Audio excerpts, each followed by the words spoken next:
आज का ये एपिसोड शुरू करने से पहले एक छोटी सी बात। क्या आप भी अपना पॉडकास्ट बनाने की सोच रहे हैं? तो एंकर ट्राई कीजिए। ये पॉडकास्ट बनाने का सबसे आसान तरीका है। नंबर एक, ये फ्री है। नंबर दो, इसमें कई सारे ऐसे टूल्स हैं जो आपको अपने फोन और कंप्यूटर पर रिकॉर्ड और एडिट करने की फैसिलिटी देते हैं। नंबर तीन, आप अपने पॉडकास्ट को डिस्ट्रीब्यूट भी कर सकते हैं, जिससे इसे स्पॉटिफाई और दूसरे प्लेटफॉर्म पर सुना जा सके। तो डाउनलोड कीजिए फ्री एंकर ऐप या विजिट कीजिए anchor.fm पर अपना पॉडकास्ट स्टार्ट करने के लिए। ये तो थी एक छोटी सी जानकारी, और अब शुरू करते हैं एपिसोड का सिलसिला। तो आज के एपिसोड में लीजिए सुनिए रविंद्रनाथ टैगोर के लिखे उपन्यास गोरा के छठवें भाग को मेरी यानी समीर गोस्वामी की आवाज में। आज पूजा पाठ आदि नित्य कर्म और स्नान भोजन से छुट्टी पाकर कृष्णदयाल बहुत दिनों के बाद आनंदमयी के कमरे के फर्श पर अपने कंबल का आसन बिछाकर बेफिक्री से जैसे अलग होकर बैठे। आनंदमयी ने कहा, अजी सुनते हो, तुम तो तपस्या करते हो, घर की बात कुछ सोचते नहीं, किंतु मैं गोरा के लिए सदा डरते डरते अधमरी हो रही हूं। कृष्ण, क्यों, भय काहे का है?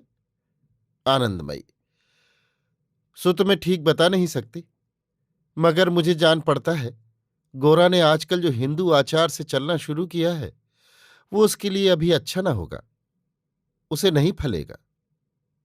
मेरा मन कहता है कि इस ढंग से चलते चलते अंत में कोई एक विपत्ति अवश्य उपस्थित होगी। मैंने तो तुमसे तभी कहा था कि उसका जनेऊ न करो, मगर उन दिनों तो तुम हिंदू धर्म को कुछ भी मानते नहीं थे। तुमने कहा गले में एक सूत पहना देने से किसी का कुछ बनता बिगड़ता नहीं, लेकिन केवल सूत ही तो नहीं है। अब उसे किस तरह संभालोगे, किस तरह रोकोगे? कृष्णदयाल, खूब, सब दोष शायद मेरा ही है। शुरू में तो तुमने ही गलती की, तुमने उसे किसी तरह छोड़ना ही नहीं चाहा। उन दिनों में मेरा भी गंवारू ढंग था, धर्म का कुछ ज्ञान तो था ही नहीं। आजकल का जमाना होता तो क्या मैं ऐसा काम कर सकता? आनंदमयी, लेकिन चाहे जो कहो, मैं ये किसी तरह नहीं मान सकती कि मैंने ऐसा करके कुछ अधर्म किया। तुम्हें तो याद ही होगा, लड़का होने के लिए मैंने क्या नहीं किया। जिसने जो बताया वही किया। कितने ही ताबीज गंडे मंत्र मानता करके थक गई। एक दिन सपने में देखा जैसे एक डलिया पर बेले के फूल लेकर ठाकुर जी की पूजा करने बैठी हूं। फिर देखा तो डलिया में फूल नहीं है, फूलों की जगह फूल सा गोरा एक छोटा सा लड़का था। आह, वो क्या देखा था क्या बताऊं। मेरी दोनों आंखों से आनंद के आंसू बहने लगे। बस चटपट उस लड़के को गोद में उठा लेने का इरादा किया कि आंखें खुल गई। उसके बाद 10 दिन भी नहीं बीतने पाए कि गोरा को मैंने पाया। वो तो मेरे ठाकुर जी का दान है। वो क्या और किसी का है कि उसे किसी को फेर देते? दूसरे जन्म में उसे गर्भ में धारण करके शायद बहुत कष्ट पाया था, इसी से इस जन्म में वो मुझे मां कहने आया है। तुम ही सोचकर देखो, वो कहाँ से किस तरह आया था। उन दिनों चारों ओर मार काट खून खराबी मची हुई थी। हम लोग अपने ही प्राणों के लिए भय से अधमरे हो रहे थे कि एक दिन आधी रात को एक गर्भवती मेम आकर हमारे घर में छिप रही। तुम तो मारे भय के उसे घर में ही रखना न चाहते थे। मैंने तुमसे छिपाकर उस बेचारी को एक एकांत कोठरी में रख दिया। उसी रात को उसके लड़का पैदा हुआ और वो मर भी गई। उस बे माँ बाप के लड़के को अगर मैं न पालती तो क्या वो जिंदा रह सकता? तुम्हारा क्या, तुमने तो उसे पादरी के हाथ में सौंप देना चाहा था। क्या पादरी को क्यों देने जाए? पादरी क्या उसका माँ बाप है, या पादरी ने उसके प्राण बचाए हैं? इस तरह जो मैंने लड़के को पाया तो क्या वो गर्भ में रखकर पाने से कम है? तुम चाहे जो कहो, इस लड़के को जिन्होंने मुझे दिया है वही खुद अगर ना ले लें तो मैं अपने प्राण रहते ये लड़का और किसी को नहीं लेने दूंगी। कृष्णदयाल, सो तो जानता हूं, तुम अपने गोरा को लेकर रहो, मैंने तो उसमें कभी कोई रुकावट नहीं डाली। समाज में अपना लड़का कहकर उसका परिचय देने पर जनेऊ किए बिना बात नहीं बनती थी, इसी से जनेऊ करना ही पड़ा।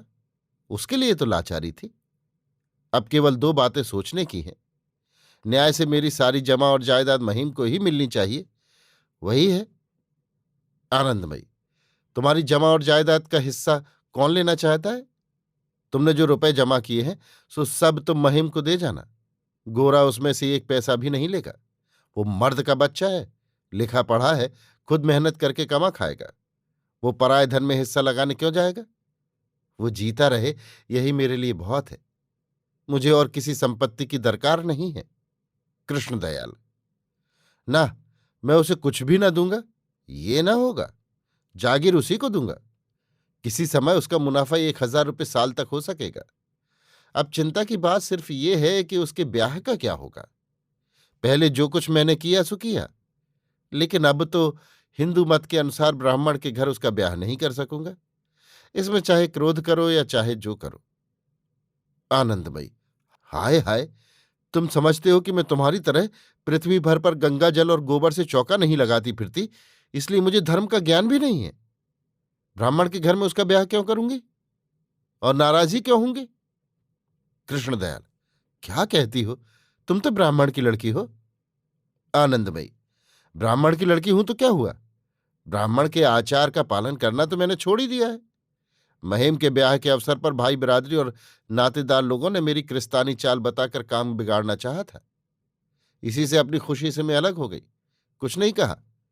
दुनिया भर के लोग मुझे क्रिस्तान बताते हैं और भी न जाने कितनी कौन कौन सी बातें कहते हैं। मैं उनकी सब बातें माने लेती हूं। मेरा कहना यह है कि क्रिस्तान क्या मनुष्य नहीं है? तुम हिंदू ही अगर इतनी ऊंची जाति के हो और भगवान के इतने आदर की चीज हो, तो फिर वही भगवान कभी मुगलों और कभी क्रिस्तानों के पैरों में इस तरह तुम्हारा सिर क्यों झुका दे रहे हैं? कृष्णदयाल, ये सब बड़ी और बहुत बातें हैं। तुम स्त्री की जाति उन सब बातों को नहीं समझ सकोगी, किंतु हमारा समाज एक है, ये तो समझती हो। उसे तो मानकर चलना ही तुमको उचित है। आनंदमयी, मुझे ये सब समझने से कुछ मतलब नहीं। मैं यही समझती हूं कि जब मैंने गोरा को अपना लड़का मानकर पाला पोसा है, तब आचार विचार का आडंबर करने से समाज रहे या न रहे, धर्म नहीं रहेगा। मैंने केवल उसी धर्म के भय से किसी से कुछ छिपाया नहीं, कुछ भी नहीं मानती, ये बात सबको जानने देती हूं और सबकी घृणा ओढ़कर चुपचाप पड़ी रहती हूं। मैंने केवल एक ही बात छिपाई है और उसके लिए भय के मारे अधमरी हो गई हूं कि ठाकुर जी न जाने कब क्या करें। देखो, मैं सोचती हूं गोरा से सब हाल खुलासा कह दूं, उसके बाद जो भाग्य में बदा होगा वही होगा। कृष्णदयाल घबरा कर कह उठे, ना ना, मेरी जिंदगी में किसी तरह ये नहीं हो सकता। गोरा को तुम जानती ही हो, नहीं कहा जा सकता कि ये बात सुनकर वो क्या कर बैठेगा। उसके बाद समाज में ये खलचल मच जाएगी। सिर्फ इतना ही ना होगा, उधर गवर्नमेंट ये खबर पाकर क्या करेगी सो भी नहीं कहा जा सकता। यद्यपि गोरा का बाप लड़ाई में मारा गया है और ये भी मैं जानता हूं कि उसकी मां भी मर गई है, किंतु सब हंगामा खत्म हो जाने पर हमें मजिस्ट्रेट के यहां इसकी खबर देना उचित था। इस समय अगर इस बात को लेकर कुछ गड़बड़ उठ खड़ी हुई तो मेरा साधन भजन सब मिट्टी में मिल जाएगा। और भी क्या आफत सिर पर आवेगी सो कुछ कहा नहीं जा सकता। आनंदमयी ने कुछ उत्तर नहीं दिया, चुपचाप बैठी रही। कुछ देर के बाद कृष्णदयाल ने कहा, मैंने गोरा के ब्याह के बारे में मन ही मन एक उपाय सोचा है। परेश भट्टाचार्य मेरे साथ ही पढ़ते थे। स्कूल इंस्पेक्टरी के काम से पेंशन लेकर वो इस समय कलकत्ते में ही आकर रहे हैं। वो कट्टर ब्रह्म समाजी हैं। सुना है उनके यहाँ कई लड़कियां भी हैं। गोरा को उनके घर में अगर आने जाने दिया जाए तो वहां आते जाते संभव है कि उनकी कोई लड़की गोरा को पसंद आ जाए। उसके बाद जैसी ईश्वर की इच्छा होगी। आनंदमयी, कहते क्या हो? गोरा एक ब्राह्मण के घर आएगा जाएगा? उसका अब वो समय नहीं है। अब वो कट्टर हिंदू है। ब्राह्मणों से उसे घोर घृणा है। बात पूरी भी नहीं होने पाई थी कि खुद गोरा अपने मेघ गर्जन सदृश्य स्वर से मां कहकर वहां आ गया।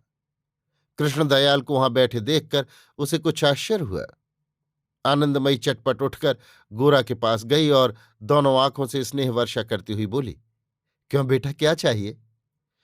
ना, कोई खास बात नहीं है, इस समय रहने दो, कहकर गोरा ने लौट जाने का विचार किया। कृष्णदयाल ने कहा, जरा बैठ जाओ, तुमसे एक बात कहनी है। मेरे एक ब्रह्म मित्र अभी कलकत्ते आए हैं। वो हैदुतला मोहल्ले में रहते हैं। गोरा, परेश बाबू तो नहीं? कृष्णदयाल, तुमने उन्हें कैसे जाना? गोरा, विनय उनके घर के पास ही रहता है, उसी से मैंने उनका हाल सुना है। कृष्णदयाल, मेरी इच्छा है कि तुम उनसे मिलकर उनकी खैर खबर ले आओ। गोरा ने अपने मन में जरा सोचा, उसके बाद एकाएक कह उठा, अच्छा, मैं कल ही जाऊंगा। आनंदमयी को इससे कुछ आश्चर्य हुआ। गोरा ने जरा सोचकर फिर कहा, ना, कल तो मेरा जाना ना हो सकेगा। कृष्णदयाल, क्यों? गोरा, कल मुझे त्रिवेणी जाना है। कृष्णदयाल ने विस्मित होकर कहा, त्रिवेणी? गोरा, जी हां, कल सूर्य ग्रहण का नहान है। आनंदमयी, तेरी तो अजब बातें हैं गोरा। स्नान करना चाहता है तो कलकत्ते की गंगा है, त्रिवेणी के बिना तेरा स्नान ही ना होगा। तू तो देश भर के आदमियों से बढ़ा जाता है। गोरा इसका उत्तर न देकर चला गया। गोरा ने जो त्रिवेणी स्नान करने का विचार किया, उसका कारण यही था कि वहां अनेक तीर्थयात्री एकत्र होंगे। गोरा जहां जरा भी मौका पाता है, वहीं वो सब संकोच और पूर्व संस्कार को बलपूर्वक त्याग कर देश के सर्वसाधारण लोगों के साथ समान क्षेत्र में खड़े होकर जी से कहना चाहता है कि मैं तुम लोगों का हूं और तुम लोग मेरे हो। अभी आप सुन रहे थे रविन्द्रनाथ टैगोर के लिखे उपन्यास गोरा के 6वें भाग को मेरी यानी समीर गोस्वामी की आवाज में।